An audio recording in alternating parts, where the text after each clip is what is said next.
नमस्कार मित्रांनो, सुस्वागतम. मुरांबा मालिकेच्या आजच्या भागामध्ये अक्षयला झोप येत नसते. अक्षय जेव्हा मंदिरातून घरी आला तेव्हापासून त्याला काहीतरी वेगळं असं फील होत असतं. तेव्हा तो बाहेर येतो, विचार करत असतो की आज मात्र मला असं का होत असेल की मंदिरात आल्यापासून कोणीतरी ओळखीचं, अगदी आपल्या जवळची व्यक्ती आपल्या जवळून जात आहे असं एक क्षण का वाटले असेल. म्हणून अक्षय आता विचार करत असतो. आणि तेवढ्यात मात्र आता विचार करता करता जो काही पार्थ आहे तर समोर गेम खेळत असतो.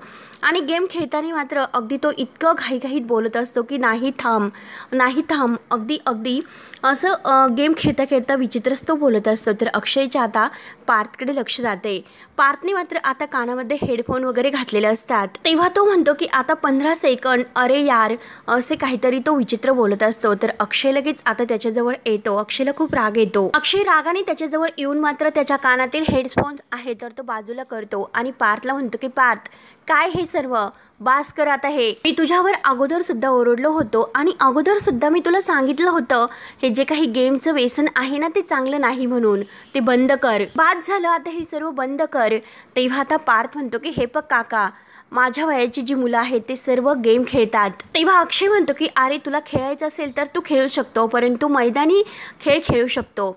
जिम वगैरे काय आहे तर ते सुद्धा तू लावू शकतो आणि क्रिकेट वगैरे खेळू शकतो, पण असले हे गेम्स वगैरे खेळू नकोस. अरे बसून बसून फक्त आणि फक्त तुझा पोट वाढलेला आहे आणि तुझा चष्म्याचा नंबरसुद्धा वाढलेला आहे, हे कळते का तुला? अरे पार्थ, स्वतःचा विचार करायला शिक. तेव्हा लगेच आता पार्थ अगदी उद्धटच बोलत असतो आणि म्हणतो की काय रे, तू माझ्या वयामध्ये खेळला नाहीस का? आणि स्ट्रेस असतो म्हणून मी खेळतो.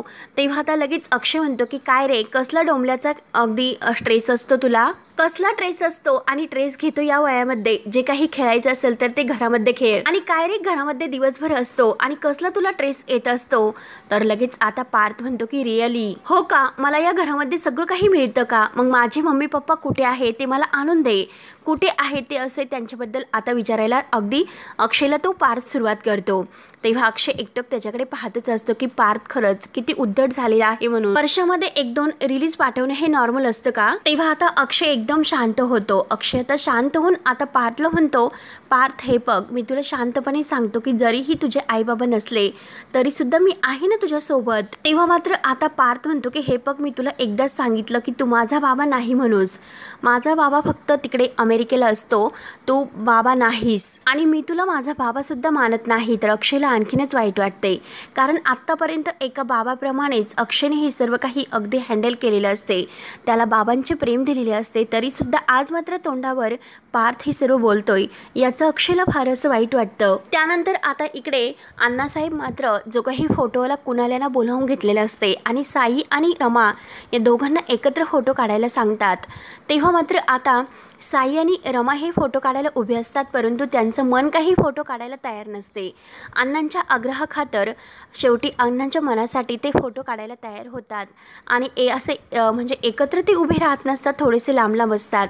अण्णा त्यांना म्हणतात की अरे कमॉन, थोडंसं अगदी जवळ या, फोटो व्यवस्थित येईल. आणि हे बघा, तुमचे सेपरेट वगैरे असे फोटो नाही काढायचे, इतकी मोठी फ्रेम आहे, फोटो तर चांगला यायलाच पाहिजे. तेव्हा आता अण्णांच्या आग्रहाखातर थोडे ते जवळ येतात. तेव्हा आता अण्णा म्हणतात की अरे निदान अगदी स्माईल असायला हवी, ब्रॉड स्माईल नाही, परंतु थोडीशी तरी. म्हणून आता रमा आणि साई मात्र अगदी कम्फर्टेबल नसतात हा फोटो काढण्यासाठी. ते एकमेकांकडे बघत असतात. अण्णा म्हणतात की थोडीशी स्माईल येऊन त्या चेहऱ्यावरती, काय चेहरे असे पाडून बसलेत. आणि अण्णा रमाला विचारतात की अगं कावळा असा स्वतः का उडी घेतो? तेव्हा आता रमा विचारते की का, परंतु स्वतःला सांगत असतो की आपण कावळा. तेव्हा मात्र आता लगेच साई आणि रमा या दोघांना खूप असे हसू येते. तेव्हा मात्र आता लगेच तेवढ्याच फोटो काढून घेतले जातात. रमाचा चेहरा मात्र हसरा असतो आणि ती साईकडे बघता बघता तो फोटो काढला जातो. त्यानंतर आता साई हसतच असतो, साईला खूप हसू येते. आता अण्णा मात्र फोटो बघत असतात आणि तेवढ्यात आता रमा विचारते की काय तुम्हाला इतकं आवडलं? तेव्हा आता साई म्हणतो की तसे नाही, परंतु अण्णांनी हसवलेच तसे. तेव्हा आता ते दोघे गप्पा करत असतात आणि अण्णांचं लक्ष आता ते दोघांवर जाते. तेव्हा आता रमा म्हणत असते की हे बघा, मला हे फक्त आणि फक्त नाटक वाटले. तर अण्णा लगेच पुढे येतात. अण्णा म्हणतात की अगं नाही रमा, नाटकाचा जो काही क्षण असतो तो इतका खराब होऊन जातो आणि तो क्षण आमच्या कुणालला मिळाला, हो की नाही कुणाल? तेव्हा आता कुणाल अगदी डन असे म्हणतो. तेव्हा आता रमा म्हणते की बास, हे जोक्स आहे ना ते बास करा आणि हे फोटो सुद्धा. तुम्ही पण अण्णा कधी कधी लहान मुलासारखं वागतात. तेव्हा अण्णा म्हणतात की अगं रमा, मी तुला एक गंमत सांगतो. लहान मुलांनी जर हट्ट केला तर मोठी माणसं मात्र लहान मुलांचा हट्ट पुरवतात आणि लहान मुलांच्या मनासारखे झाले तर शेवटी खुश होतात, सगळेजण खुश होतात. त्यानंतर आता इकडे पार्थ मात्र अक्षयच्या हातातून त्याचा मोबाईल घेतो. तर आता म्हणजे काय पार्थ बोललेला असतो की तू माझा बाबा नाही म्हणून. तर अक्षयला याचं फार असं वाईट वाटतं. तेव्हा तो पार्थला म्हणतो की हो बरोबर आहे, मी तर तुझा बाबा नाहीस, परंतु आता मीच तुझं सर्व काही आहे. तेव्हा आता पार्थ त्याला म्हणतो की हे बघ काका, मी तुला पुन्हा बोलतो की तू माझा बाबा नाहीस तर काका आहेस. You are not my father, ठीक आहे. आणि अरे काका, तुला फक्त आणि फक्त त्या आरोहीचीच पडलेली असते, दुसऱ्याचं तुला काही घेणं देणे नसते. तेव्हा अक्षयला खूप राग येतो. अक्षय तर पार्थचा हात धरून त्याला थांबवतो, परंतु पार्थ ऐकायला तयार नसतो. तो शेवटी आत जायला निघतो तर अक्षय त्याचा हात धरतो आणि रागाने म्हणतो की हे बघ, ऐक जरा, मी जे काही म्हणतो ते मी बोलतो ना, मग त्यामुळे जे काही सांगतो ते अगदी शांतपणे उभे राहायचं आणि येथून ऐकून घ्यायचं. मी तुला आता स्पष्टपणेच विचारतो की आता तुला आयुष्यामध्ये काय करायचं, हे तुझं शिक्षण आहे तर ते संपल्यानंतर तुला काय करायचं आहे? तुला नोकरी करायची आहे का? शिकून काही अगदी CA वगैरे म्हणजे इंजिनियर वगैरे व्हायचं आहे का? डॉक्टर व्हायचं का? विमान उडवायचे का? शास्त्रज्ञ व्हायचे का? नक्की तुला काय करायचे? पोटापाण्यासाठी काही करायचे किंवा नाही हे सांग. तेव्हा आता पार्थ उद्धटपणे म्हणतो की हे बघ काका, मला काही करायचे नाही.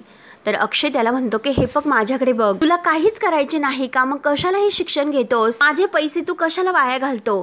तेव्हा लगेच आता पार्थ म्हणतो की मी बोललो का तुला की पैसे देण्यासाठी? नकोय मला तुझं शिक्षण वगैरे काही नकोय प्लीज. आणि लगेच अगदी हात जोडतो आणि म्हणतो की प्लीज मला काही नकोय. एवढी मोठी कंपनी होती ती सुद्धा अगदी बँकेने घेतली आणि इतकं मोठं घर सुद्धा बँकवाल्याने माझ्याकडून हिरावून घेतलं.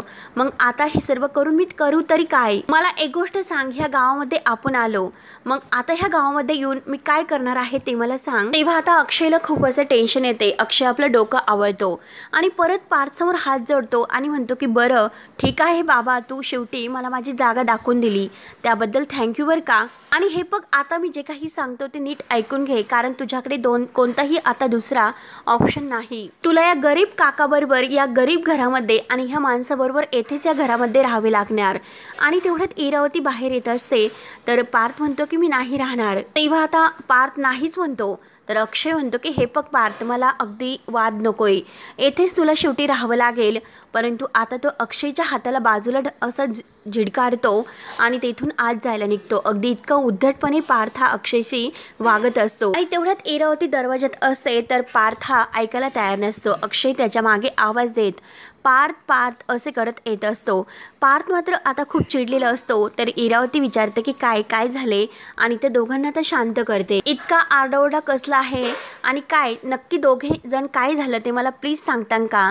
तेव्हा आता पार्थ स्पष्ट म्हणतो की आत्या, मला इथे नाही राहायचं. तेव्हा आता आत्या म्हणते की ठीक आहे, आपण यावरती काहीतरी मार्ग काढूयात आणि जाऊयात कुठेतरी. आणि हे बघ, तुझे काही तुझे गेम्स वगैरे आहे तर ते अगदी ट्रान्सफर केले का? मी तुला खूप काही ट्रान्सफर केलेले आहेत आणि पैसे सुद्धा. आणि आय नो, मला माहिती आहे की तू पुढच्या लेवलला जाणार आहे, म्हणून इरावती त्याला डन करण्यासाठी आपला हात पुढे करते. परंतु पार्थ मात्र तिचा हात सुद्धा बाजूला करतो आणि पार्थ मात्र अगदी आतमध्ये निघून जातो. तेव्हा आता इरावती मुद्दाम अक्षय समोर नाटक करते. तर अक्षय आता आत्याला म्हणतो की आत्या, तू हे काय केलंस? म्हणजे मी जे काही त्याच्यावर ओरडलो त्याचा काही उपयोग झालेला नाही. तर मी त्याला यावरूनच ओरडत होतो कारण गेम्स खेळू नको, आणि तू तर मात्र आणखीन त्याला गेम्स वगैरे पाठवते, त्याला फूस करते. कशाला तू हे सर्व करतेस? तो नाही ते गोष्टी शिकतोय. तेव्हा आता इरावती आत्या म्हणते की अरे, कारण तू चिडलेला आहे, कारण जो काही गोष्टी तू त्याला सांगण्याचा प्रयत्न करतोस ते त्याला पटत नाहीत. परंतु हे बघ, तू आत्ता त्याच्यावर इतकं ओरडू नकोस, कारण ही वेळ नाही त्याला सांगण्याची आणि समजवण्याची किंवा त्याला आपलं ऐकण्याची भाग पाडण्यासाठी. आणि रागाच्या भरात मुलं असं काही पण पाऊल उचलू शकतात. कधी ते समोरच्याला किंवा स्वतःला संपवण्याचा प्रयत्न करतात, हे तर तुला माहिती असेल. तेव्हा अक्षयला आणखीन टेन्शन येते. अक्षय म्हणतो की अगं आत्या, शांत हो प्लीज, असं काही बोलू नकोस, मला माहिती आहे. तर आत्या म्हणते की हे बघ, तो जर आत्ता पुण्याला निघून गेला असता आणि त्याने जर तुझ्या आणि अगदी म्हणजे स्वतःच्या जीवाला जर काही केले असते तर मग तू काय केलं असतं? तेव्हा आता अक्षय म्हणतो की प्लीज आत्या शांत हो, मला हे सर्व माहिती आहे, सोशल मीडियावर सगळं काही दिसते, परंतु आता मात्र हे सर्व याचं काय करायचं आहे? अगदी छोट्या छोट्या गोष्टीवरून ह्या इतक्या लहान वयात ह्या मुलांना डिप्रेशन कसे येते, ओरडलं तरी प्रॉब्लेम, काही सांगितलं तरी प्रॉब्लेम, हसलं तरी प्रॉब्लेम, नक्की काय करायचं यांच्याबद्दल. तेव्हा आता इरावती म्हणते की हे बघ आपण शांतपणे त्यांच्याशी बोलूयात. तेव्हा अक्षय म्हणतो की हे बघ आत्या मला बोलण्याची इच्छा नाही. तर इरावती म्हणते की मी बोलेल. तर अक्षय म्हणतो की तू काय बोलणार आहे, तू तर त्याला पैसे पाठवण्याचं प्रॉमिस केले आणि मला सांग तू कुठून हे सर्व पैसे पाठवणार आहेत, पैसे आहेत का आपल्याकडे. अगं आत्या आपल्याकडे पैसे नाही हे तुझ्या लक्षात आले का. तेव्हा आता इरावती त्याच्यासमोर नाटक करते. 3-4 जे काही क्लायंट आहे त्यांच्याशी मी हिलिंग केली आणि त्यांनी जे काही पैसे पाठवले आणि ते पैसे, तर अक्षय म्हणतो की काय ते पैसे तू अगदी याला गेम खेळण्यासाठी पाठवले का. अक्षयला तर राग येतो. अक्षय म्हणतो की आत्या तू हे सर्व काय केलंस. अगं पै न पै जोडून आपण हे घर चालवतो, आपल्याला घर उभं करायचं आहे, या असल्या गोष्टीसाठी खर्च नाही करायचा, पैसे खर्च नाही करायचेत. आत्या तुला इतकं सुद्धा कळले नाही का. तेव्हा आता अक्षय खूप चिडलेला असतो. तर आता इरावती आत्या ही सर्व तर मुद्दाम करत असते आणि ती अक्षयला म्हणते की अक्षय तू शांत हो, तुझी शुगर वगैरे आणखीन वाढेल आणि हे बघ तू शांत हो, म्हणून मी तुला सांगत होते की तू तिकडे म्हणजे इकडे आम्हाला आणण्याचा आग्रह करू नकोस. मी तिकडे थांबायला तयार झाले होते, मी तिकडे अगदी वहिनी आणि मम्मा बरोबर थांबायला तयार झाले होते आणि मला असं वाटले होते की मुलांना आपण आश्रमात ठेवूयात. तेव्हा अक्षयला तर आणखीन टेन्शन येते. अक्षय म्हणतो की अगं अजून तर दोघींचे ॲडमिशन बाकी आहेत आणि काय ग आत्या तू शाळेत जाऊन यांची ॲडमिशन करणार होती, त्याचं काय झालं. तेव्हा आता इरावती मुद्दाम म्हणते की अक्षय तुम्हाला हे सर्व नाही सांगितले. अक्षय म्हणतो की काय बोलतेस आत्या, मी तुला सांगितलं नव्हतं.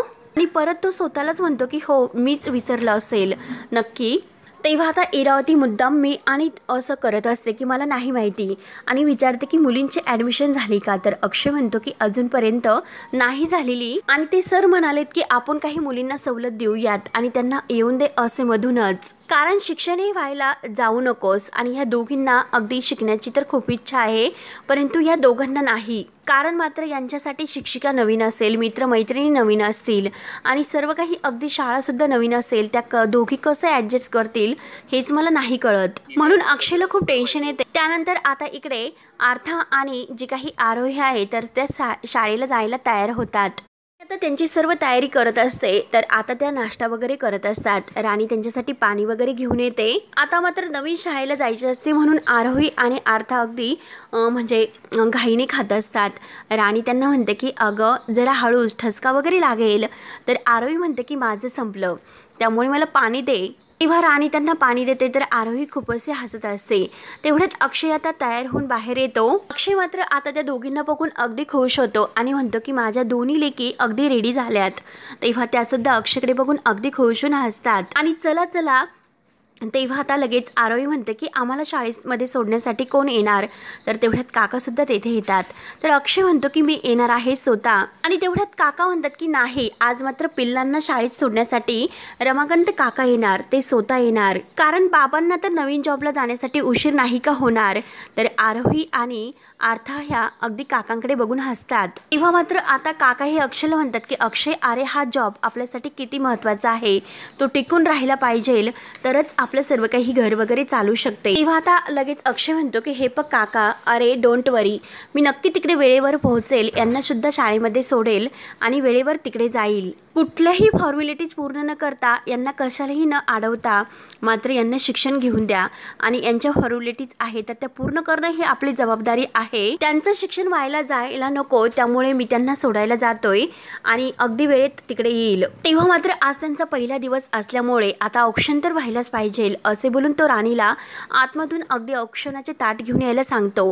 तेव्हा आता अक्षय आरोहीला म्हणतो, आरोही काल बघ मला माझ्या कामाचा पहिला दिवस होता तर मला कोणीतरी ओवाळलं म्हणून तो आता आरोहीची गंमत करत असतो. तेव्हा मात्र आता आरोही म्हणते की मी ओवाळलं. तर अक्षय म्हणतो की चल आता तुमच्या शाळेचा पहिला दिवस आहे त्यामुळे मी ओवाळणार. तर आरोही आणि आर्था खूप खुश होते. अक्षय ते ताट घेतो आणि अक्षय मात्र आरोहीला आणि अर्थाला छान प्रकारे ओवाळतो. तेव्हा आता आरोही म्हणते की वर या बाबा. तर आता काका म्हणतात की आरू अगदी मस्ती नाही करायची आणि चल वरे नमस्कार करायचा बाबांना.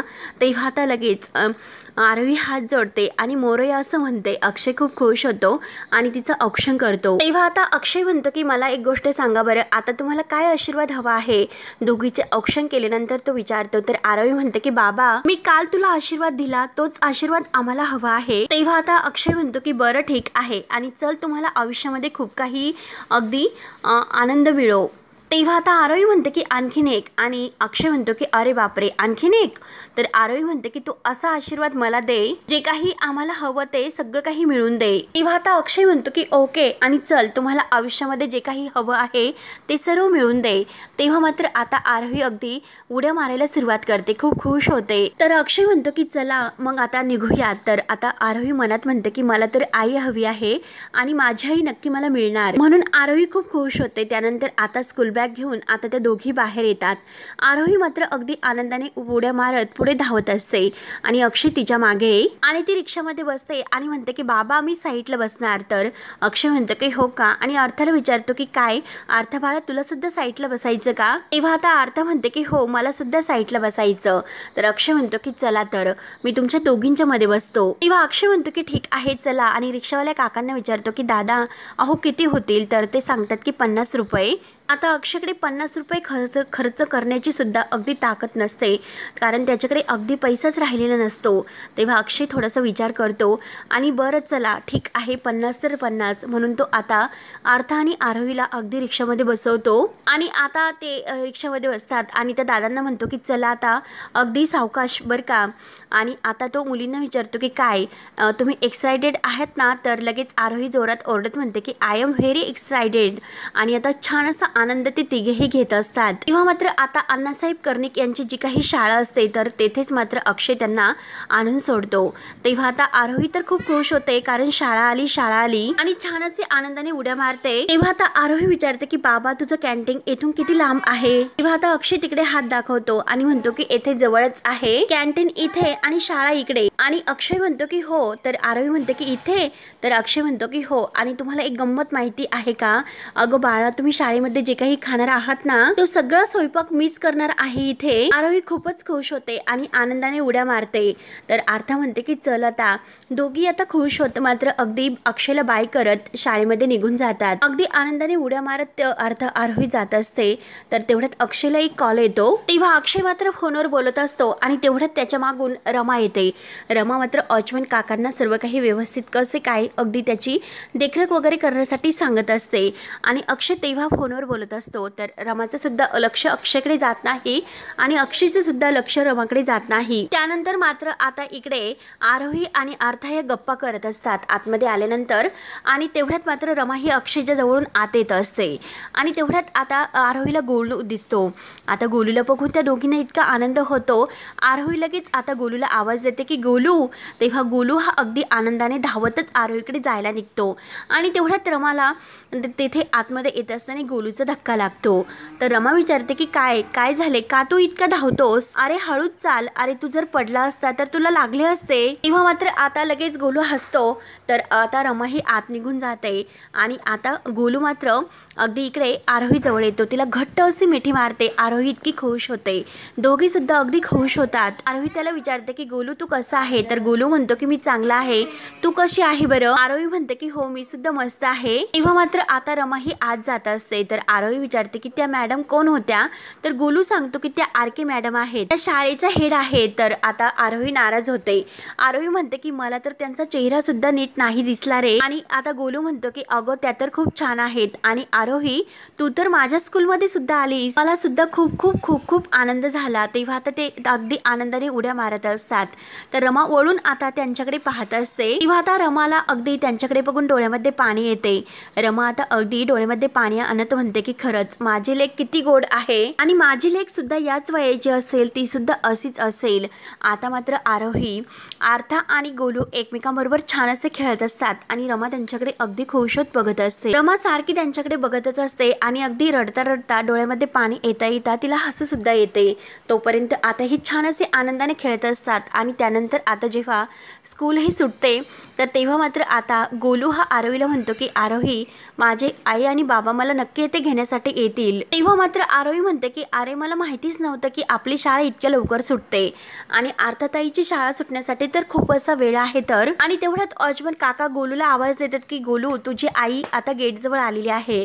तर गोलू लगेच म्हणतो की अगं आरोही चल आता मी निघतो, आई गेट जवळ मला नेण्यासाठी आलेली आहे तर मला तर जावंच लागेल, तू थांबशील ना। तेव्हा आता आरोही म्हणते की हो तू जा मी येथे थांबेल आणि एकमेकांना बाय करतात। तर गोलू पुन्हा आरोहीला म्हणतो की तू माझ्यासोबत येतेस का, माझी आई तुला तुझ्या घरी सोडेल। तर आरोही म्हणते की नाही नको, इरा आजीला माहिती नसेल की माझी शाळा लवकर सुटते म्हणून, उगाच अर्था दीदीला टेन्शन येईल, त्यामुळे गोलू तू जा मी येथे थांबते। आणि दोघेही आता एकमेकांना बाय करत आता गोलू तेथून निघून जातो। तेव्हा मात्र आता लगेच आरोही मात्र अगदी इकडे तिकडे फिरत असते, तिला आता अगदी उभं राहून कंटाळा आलेला असतो, म्हणून ती आता गेटच्या बाहेर येते आणि बाहेर मात्र जो इरावतीने माणूस पाठवलेला आहे तर तो माणूस फुगे घेऊन तिच्या जवळ येतो। आता आरोही मात्र फुगे बघून अगदी खुश होते आणि अगदी फुगा म्हणून ओरडते। तर तो माणूस विचारतो की तुला पाहिजे का। तेव्हा आरोही म्हणते की हो। तर तो विचारतो की तुझ्याकडे पैसे आहेत का। तर आरोही म्हणते की हो हो। तेव्हा ती आपली बॅग उचकते तर त्यामध्ये 10 रुपये निघतात आणि ती लगेच त्या फुगेवाल्याला म्हणते की काका माझ्याकडे 10 रुपये आहेत। तेव्हा आता का तो लगेच म्हणतो की फक्त 10 रुपये आहेत, अगं फुगा तर 20 रुपयाचा आहे। तेव्हा आरोही म्हणते की प्लीज तुम्ही 10 रुपयाचा फुगा देतात का प्लीज। तेव्हा आता तो म्हणतो की तुला 10 रुपयात फुगा पाहिजे का, मग तू चल माझ्यासोबत, मी तुला दुसरा फुगा देतो 10 रुपयेवाला। आणि काय ग तू एकटीच आहे, सगळेजण गेलेत का, आणि तू एकटीच आहे, कुठे गेले सगळेजण, गेलेत का, चल तू माझ्यासोबत चल, मी तुला फुगा सुद्धा देतो आणि तुला तुझ्या घरी सुद्धा सोडतो। म्हणून तो माणूस आता आरोहीशी खोटं बोलत असतो आणि चल तू माझ्यासोबत, अगदी इथे जवळच माझं दुकान आहे आणि चल मी तुला सोडतो।